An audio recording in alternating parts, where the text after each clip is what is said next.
Good morning everyone. Class 10 आज फिर the 15 minute show के लिए तैयार हो जाइए। मैं दुर्गेश चौबे आज आप लोगों को फिजिक्स का पहला चैप्टर इलेक्ट्रिसिटी का कॉन्सेप्ट शुरू करने जा रहा हूं। इससे जो पिछला क्लास था हम लोगों का वो इंट्रोडक्शन क्लास था। इसमें हम लोग 3 टॉपिक को कवर करने जाएंगे, इलेक्ट्रिसिटी, इलेक्ट्रिक करंट और इलेक्ट्रिक चार्ज और इलेक्ट्रिक करंट। ठीक है, उसके बाद समय बचता है अगर हमारे पास तो क्वेश्चन करने की कोशिश किया जाएगा। चलिए हम लोग देखते हैं इन टॉपिक को। जो फर्स्ट टॉपिक है हमारे पास इलेक्ट्रिसिटी, ये क्या होता है इसको देखना है।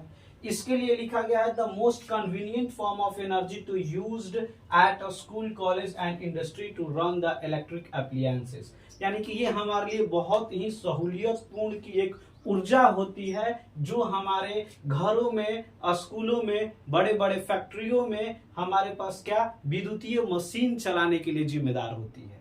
और हम लोगों के पास ये इलेक्ट्रिसिटी को यूज करके हम लोग बहुत सारे ऐसे काम हैं जो आज मशीनी तौर के ऐसे वर्क हैं जिसको हम लोगों ने क्या किया है, अपने सहूलियतपूर्ण से उसका यूज किया है। बहुत सारी चीजें आज हमारे इलेक्ट्रिसिटी तो तकरीबन आप ये कह सकते हैं कि इलेक्ट्रिसिटी के बिना अब ऐसा कहा जा सकता है कि हमारा लाइफ यानी पृथ्वी पर एग्जिस्टेंस इम्पॉसिबल हो सकता है, because everythings are dependent on electricity. आजकल तो हमारे पास क्या, आपके बाइक, कार, ये सारी चीजें क्या होने वाली हैं, इलेक्ट्रिक होने वाली हैं। तो सारी चीजें, चलना, खाना पीना, हंसना बोलना, सारी चीजें इस तरह से इलेक्ट्रिक पर निर्भर होता जा रहा है कि इसके बगैर हमारा जो एग्जिस्टेंस है इस पृथ्वी पर उसका भी अब नामुमकिन हो सकता है अगर ये हमारे पास एनर्जी नहीं रही तो इलाबोरेट करने में आप इन सब बातों को भी लिख सकते हैं। बशर्ते क्या करना है, वो चीजें जो आप शब्द यूज करेंगे वो सही होना चाहिए, क्योंकि क्वेश्चन हम लोगों के पास इलेक्ट्रिसिटी से ऐसा भी हम लोग उसको एक्सप्लेन कर सकते हैं कि सर अब ये ऐसी एक प्रकार की एनर्जी है जो कि हमारे इस पृथ्वी पर एग्जिस्टेंस ऑफ लाइफ के लिए भी क्या होता है, डिपेंडेंट है। यानी कि उसके लिए भी वो एक तरह से आपके क्या कहा जा सकता है, जिम्मेवार है। अगला जो बात बोला गया है, बिकॉज लिखने का मतलब ये है कि जो हमारे पास पूछा जा सकता है कि why it is a most convenient form of energy, तो हम लोग कह सकते हैं because it transmitted over a long distance with very small loss of energy. यानी कि कहा जा सकता है, यहां से ही हमारे पास 2 क्वेश्चन हो गए।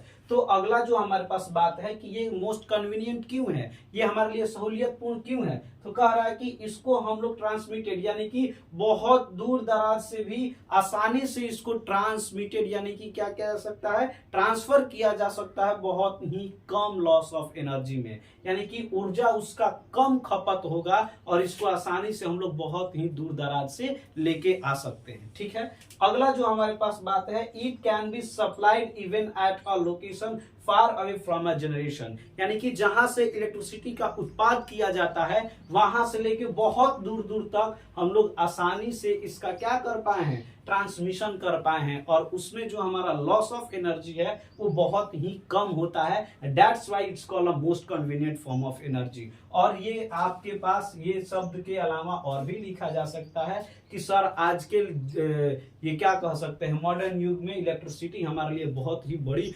महत्वपूर्ण रोल अदा करती है। अब हम लोगों के पास थोड़ा सा इसको पढ़ने के बाद इलेक्ट्रिक चार्ज आने से पहले एक छोटा सा कॉन्सेप्ट पढ़ लिया जाए जो कि हमारे लिए क्या है, केमिस्ट्री के लिए है। ठीक है, थोड़ा सा चीजों को ध्यान देने वाली बातें हैं। क्या होता है कि कहा जाएगा कि आपके पास इलेक्ट्रिक चार्ज क्या होता है, तो हम लोग बोलेंगे कि सर ये 2 प्रकार का होता है, एक निगेटिव होता है, एक पॉजिटिव होता है। तो ये कहां से आया है ये देखना है। जैसा कि हम आप लोगों को बोले कि अब हम लोगों के पास एग्जिस्टेंस होना इसके बगैर हो गया है। यानी कि हमारे पास पृथ्वी पर जितने भी ऑब्जेक्ट हैं ऐसा होता है कि वो क्या, एटम से बने होते हैं। एटम के सब एटॉमिक पार्टिकल्स होते हैं इलेक्ट्रॉन, प्रोटॉन और न्यूट्रॉन। जो ये प्रोटॉन होता है वो पॉजिटिव चार्ज के लिए जिम्मेदार होता है, जो इलेक्ट्रॉन होता है वो निगेटिव चार्ज के लिए जिम्मेदार होता है। यानी कि इस दुनिया में हर एक ऑब्जेक्ट के पास इलेक्ट्रिक चार्ज होता है। यानी कि ये चार्ज होता है, वो कैसे इलेक्ट्रिक चार्ज बनता है इसके बारे में हम लोग आगे पढ़ेंगे। ऐसा कभी नहीं कहा जा सकता है, जैसा कि हम लोग 2 वर्ड पढ़ते हैं, कंडक्टर और इंसुलेटर, तो कंडक्टर को बोलते हैं कि वो क्या है, हमारे पास ये ऐसा वस्तु है जो क्या करता है, इलेक्ट्रिक करंट को पास करता है और इंसुलेटर नहीं पास करता है। तो क्या सर इंसुलेटर के पास ये चार्ज नहीं होते होंगे? गलत बात, इंसुलेटर के पास भी ये चार्ज होते हैं। कंडक्टर ही क्यों प्रवाहित करता है इसके बारे में हम लोग पढ़ेंगे। यानी कि कहीं ना कहीं जो ये चार्जेज हैं वो सारे इस दुनिया के सारे ऑब्जेक्ट में पाए जाते हैं। अब किस तरीके से वो इलेक्ट्रिक चार्ज बनता है इसको हम लोग आगे पढ़ने जा रहे हैं, यानी कि कब ये इलेक्ट्रिक चार्ज बनता है। तो इसमें से कहा जाएगा कि जो निगेटिव चार्ज होगा उसको आपके लिए प्रोटॉन लेके चलता है, जो पॉजिटिव चार्ज हो इलेक्ट्रॉन लेके चलता है, और जो पॉजिटिव चार्ज होगा वो आपके लिए प्रोटॉन लेके चलता है। ठीक है, लेकिन जो उसमें का निगेटिव चार्ज होता है वही मूवेबल होता है। यानी कि ध्यान देने वाली बात है, सारे ऑब्जेक्ट के पास क्या हो गया, हमारे पास इलेक्ट्रॉन प्रोटॉन हो गया, निगेटिव चार्ज हो गया और हमारे पास पॉजिटिव चार्ज हो गया। तो वो कैसे हमारे लिए इलेक्ट्रिक करंट में कन्वर्ट होगा? तो हमारे पास जो ये सर निगेटिव वाला होता है ना, ये मूव करता है, ये मूवेबल होता है, पॉजिटिव मूवेबल नहीं होता है। तो जैसे ही हम किसी फोर्स से, और उस फोर्स के बारे में हम लोग पढ़ेंगे, यानी उस पोटेंशियल के बारे में पढ़ेंगे कि क्या वो चीजें होती हैं। जैसे ही हम एक पोटेंशियल को अप्लाइड करके इस निगेटिव यानी कि इस इलेक्ट्रॉन को क्या कराने लगते हैं, मूव कराने लगते हैं, तो वो हमारे इलेक्ट्रिक करंट को डिफाइन करता है। समझ में आ गया कि ये इलेक्ट्रिसिटी कहां से आया? सबसे पहले थोड़ा सा इमेज लाने की कोशिश करो, कोई जल्दीबाजी नहीं है कि हम लोग क्वेश्चन करेंगे ही करेंगे, थोड़ा सा चीजों को पढ़ने के और भी हम लोग क्या करते हैं, अपनी दिव्य दृष्टि को डालते हैं पढ़ने में कि क्या बात हुआ होगा, समझने की कोशिश करना। देखो ये हमारे पास क्या है, मार्कर है, ये भी ऑब्जेक्ट है, हम भी ऑब्जेक्ट है, सारी चीजें ऑब्जेक्ट है। सब लोग किससे बने हैं? एटम से बने हैं। ठीक है, सबके पास निगेटिव चार्ज हो गया, पॉजिटिव चार्ज हो गया। अब ये जो हमारे पास इलेक्ट्रिक करंट है, इलेक्ट्रिसिटी है, ये कब हमारे पास होना शुरू हो जाएगा? सर सबके पास चार्ज है यानी कि सब लोग इलेक्ट्रिसिटी बन सकते हैं, इलेक्ट्रिक करंट का प्रवाहित कर सकते हैं, ऐसा नहीं है। जब हमारे पास क्या होगा, वो वस्तुओं में से फिर आगे चल के हम लोग क्लासिफाइड करेंगे। एक ऐसी वस्तु हमारे पास, उसी क्लासिफिकेशन में एक ऐसी वस्तु मिलेगी जिसका इलेक्ट्रॉन होगा यानी कि नेगेटिव होगा, जलने योग्य होगा, यानी कि वो मूव करता हुआ नजर आएगा। और जैसे ही एक ऑब्जेक्ट का इलेक्ट्रॉन अगर मूव करने लगे, यानी कि उस ऑब्जेक्ट में हमारे पास ये जो आप अभी फॉर्म ऑफ एनर्जी पढ़े, वो एनर्जी प्रवाहित होते हुए नजर आने लगेगी। ठीक है, जैसे ही आपके पास कोई भी ऑब्जेक्ट का इलेक्ट्रॉन मूव करता हुआ नजर आए, तो वैसे ही क्या हो जाएगा, हमारे पास आपके लिए एक जो वो फॉर्म ऑफ एनर्जी है वो आपके लिए डिफाइन होते हुए नजर आएगी, जिसको हम लोग इलेक्ट्रिक करंट कहेंगे। और वहां पर वो ऑब्जेक्ट को कंडक्टर भी कहा जाएगा, और वो चीजें हम लोगों को इलेक्ट्रिसिटी के रूप में मिलना शुरू हो जाएगी।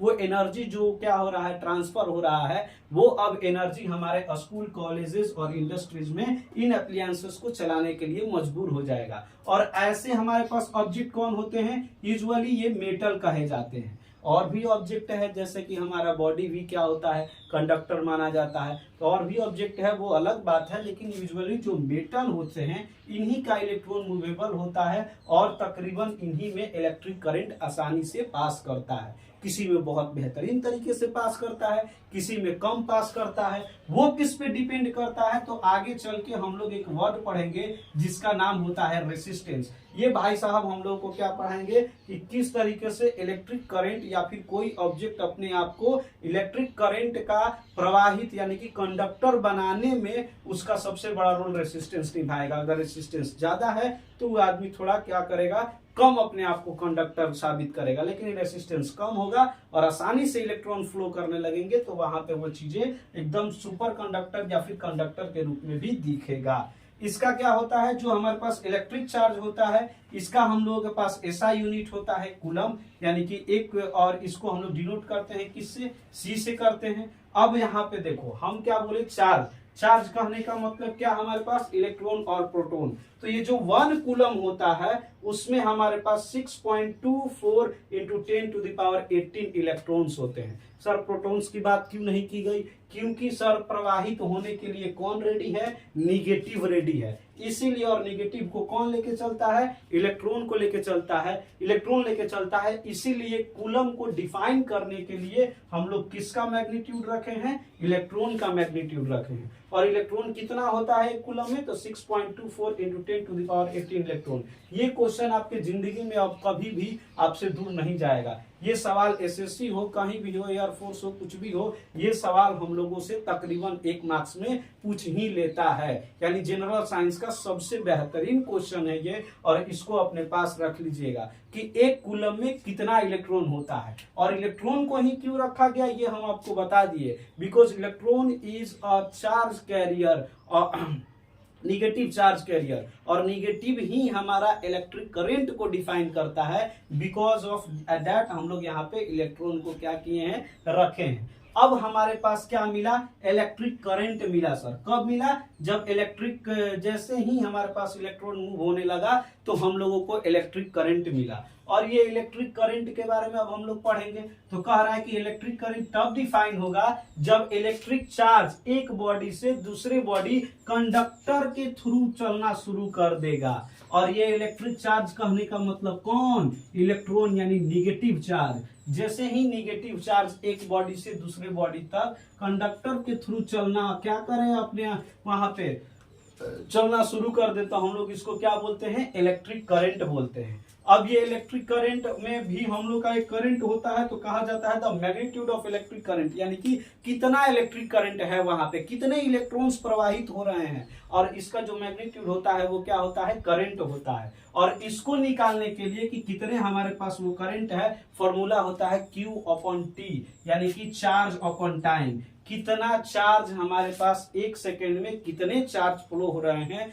वो हमारा करंट को डिफाइन करता है। यानी कि एक सेकेंड में मैग्नेट, ये क्या कहते हैं, यूनिट आपके लिए जो टाइम है उसका सेकेंड लेना है। एक सेकेंड में जितना चार्ज आपको क्या करेगा? ट्रांसफर होगा, उतना ही हमारे पास उसका करंट का मैग्नीट्यूड होगा। और इसको हम लोग करंट को एक और चीज से भी डिफाइन कर सकते हैं, rate of flow of charge is called current. यानी कि करंट आपके कितने दर से क्या हो रहा है? ट्रांसफर हो रहा है, उसको हम लोग क्या बोलते हैं? ये करंट बोलते हैं। जितना आपके कितने दर से चार्ज ट्रांसफर हो रहा है, सॉरी, कि जो चार्ज का रेट होगा वही हमारा क्या हो जाएगा? करंट हो जाता है। यानी कि एक सेकेंड में कितना चार्ज उस बॉडी के थ्रू क्या हो रहा है? पास हो रहा है। और जो हमारे पास क्या होता है? करंट का ऐसा यूनिट होता है, ये कूलम पर सेकेंड हो जाता है। दोनों का ऐसा यूनिट हमारे पास, चार्ज का कूलम और टाइम का सेकेंड, तो कूलम पर सेकेंड। इसको हम लोग एम्पियर भी कहते हैं। एम्पियर भाई साहब ने डिस्कवर किया था, इसलिए उन्हीं के नाम पे इसका यूनिट एम्पियर भी बोला जाता है। अब बोला जाएगा कि व्हाट इज 1 एम्पियर, यानी कि 1 एम्पियर को डिफाइन कीजिए, डिफाइन 1 एम्पियर। तो हम लोग बोलेंगे कि क्या? When 1 coulomb of charge, when 1 coulomb of charge travel in 1 second is called 1 ampere। यानी कि जो हमारे पास क्या हो जाएगा? एक बॉडी में जब 1 कूलम ऑफ चार्ज, यानी कि कितना इलेक्ट्रॉन? 6.24 इंटू 10⁻18 इलेक्ट्रॉन एक सेकेंड में प्रवाहित होने लगे, तो हम लोग बोलेंगे कि वहां पे 1 एम्पियर का करंट है। ठीक है, 1 एम्पियर का करंट कब है? जैसा कि ये आपके पास बॉडी है, तो इस बॉडी में हम लोगों के पास कितना इलेक्ट्रॉन? 6.24 इंटू 10⁻18 इलेक्ट्रॉन कितना में? 1 सेकेंड में प्रवाहित होने लगे, तब हम लोग बोलेंगे कि कितना है ये? 1 एम्पियर है। उसी के बाद आपके पास क्या हो जाएगा कि अगर जैसे ही उसका दर बढ़ेगा उतना ही आपका क्या होगा? करंट बढ़ता जाएगा। तो दिस इज, ये हमारे पास कंटेंट्स थे इलेक्ट्रिसिटी, इलेक्ट्रिक चार्ज और इलेक्ट्रिक करंट का। ठीक है, बहुत सारे क्वेश्चन भी हैं आपको यहाँ पे, जैसे what is electricity, why electricity is called a convenient form of energy, what is electric charge, how many kinds of electric charge, क्या इलेक्ट्रिक चार्ज में निगेटिव को कौन कैरी करता है, पॉजिटिव को कौन कैरी करता है, हमारे पास इलेक्ट्रिक करंट को डिफाइन करने के लिए कौन रेस्पॉन्सिबल होता है, तो निगेटिव रेस्पॉन्सिबल होता है। ऐसा यूनिट क्या होता है इलेक्ट्रिक चार्ज का? तो कूलम होता है। 1 कूलम में हमारे पास कितने इलेक्ट्रॉन होते हैं? तो ये इतने इलेक्ट्रॉन होते हैं। व्हाट इज इलेक्ट्रिक चार्ज, तो आपके पास इलेक्ट्रिक चार्ज ये है। What is magnitude of electric current, तो यहाँ पे डिफाइन है। जो भी हमारे पास मैग्नीट्यूड होगा इलेक्ट्रिक करंट का उसको हम लोग करंट भी कहते हैं, जरूरी नहीं है कि बार बार इलेक्ट्रिक करंट कहा जाए। एम्पियर क्या होता है, और एम्पियर आपके पास, एम्पियर एक साइंटिस्ट थे जिन्होंने किसको डिस्कवर किया था, करंट को डिस्कवर किया था, तो उसके नाम पे इसका यूनिट एम्पियर भी होता है और कूलम पर सेकेंड भी होता है। फिर से एक बार सुन लीजिए क्या क्या बातें हैं, किस तरीके से हम लोगों को इन सब बातों को समझना है। क्वेश्चन का एक और आपके पास 5 मिनट का वीडियो बना दिया जाएगा जिसमें बहुत सारे क्वेश्चन होंगे, या फिर इसके शॉर्ट्स में क्वेश्चन डाल देंगे हम, आप क्वेश्चन देख लीजिएगा, ठीक है। चलिए देखा जाए क्या हो रहा है। अब हम लोगों के पास पहला जो क्या था, इलेक्ट्रिसिटी था। तो इलेक्ट्रिसिटी को बोला गया कि ये एक सहूलियत पूर्ण की ऊर्जा है जो हमारे पास स्कूल, घरों और इंडस्ट्रीज में हमारे पास विद्युतीय क्या होता है, एप्लियंसेस को, मशीनों को चलाने में हम लोगों को मदद करती है। कन्वीनियंट क्यों है सर, क्योंकि ये दूर दराज तक आसानी से ट्रांसफर किया जा सकता है, ज्यादा लॉस नहीं होता है इनको ट्रांसफर करने में। और ये कहा जाता है कि जहां पे जनरेट कर रहा है वहां से बहुत सारे दूर तक भी हम लोग इसको आसानी से ट्रांसफर कर सकते हैं। That's why it is called a convenient form of energy. ये आपका पास क्या है, वो हवाई electricity is called convenient form of energy. Give two reason, ऐसा करके बहुत ही अच्छा क्वेश्चन है, यानी कि इंपॉर्टेंट क्वेश्चन भी बन सकता है। व्हाट इज इलेक्ट्रिक चार्ज, तो इलेक्ट्रिक चार्ज हमारे पास 2 प्रकार के होते हैं। जो पहला निगेटिव है, पॉजिटिव है। निगेटिव को चलाने के लिए आपके पास इलेक्ट्रॉन है, पॉजिटिव को चलाने के लिए आपके पास प्रोटॉन है। और इसी तरीके से जो हमारा इलेक्ट्रिक करंट होता है उसको डिफाइन करते हैं ये चार्जेस, और उसमें भी निगेटिव चार्जेस डिफाइन करते हैं। जैसे ही निगेटिव चार्ज चलना शुरू हुआ, इलेक्ट्रिक करंट वहां पे उत्पन्न शुरू हो जाएगा। तो वहां पे इलेक्ट्रिक करंट कितना उत्पन्न हुआ, इसके लिए हम लोग सबसे पहले बात जाएंगे किसके पास, इलेक्ट्रॉन के पास। तो हमारे पास कहा जाएगा कि 1 कूलम, यानी कि अगर हमारे पास इसका ऐसा यूनिट, अगर इसकी यूनिट देखी जाए तो कह रहा है कि 6.24 × 10⁻, अगर 18 इलेक्ट्रॉन वहां पे ट्रांसफर किया जा रहा है तो 1 कूलम का चार्ज है। और 1 कूलम का चार्ज अगर 1 सेकेंड में आप क्या कर रहे हैं, प्रवाहित कर रहे हैं, तो आप बोल रहे हैं कि क्या किए हम, आपके पास 1 एम्पियर का वहां पे करंट हुआ, यानी कि आपके पास 1 एम्पियर ऑफ करंट ट्रांसफर हो रहा है। तो इस तरीके से हमारे पास ये तीनों कॉन्सेप्ट है। पढ़िए, क्वेश्चन को हम शॉर्ट्स या फिर इसके लिए भी वीडियो बना देंगे। अगला जो हमारा कल टॉपिक होगा वो आपके लिए होगा पोटेंशियल, और क्या, पोटेंशियल डिफरेंस, कंडक्टर, इंसुलेटर, उसके बाद पोटेंशियल और पोटेंशियल डिफरेंस। ये 4 टॉपिक होंगे जिनको हम लोग कल क्या करने जा रहे हैं, कवर करने जा रहे हैं। कंडक्टर, इंसुलेटर, पोटेंशियल और पोटेंशियल डिफरेंस, ठीक है। ये चारों टॉपिक को कल कवर करते हैं हम लोग। थैंक यू, धन्यवाद। अगर अच्छा लगे तो जरूर लाइक और शेयर करो। That's all.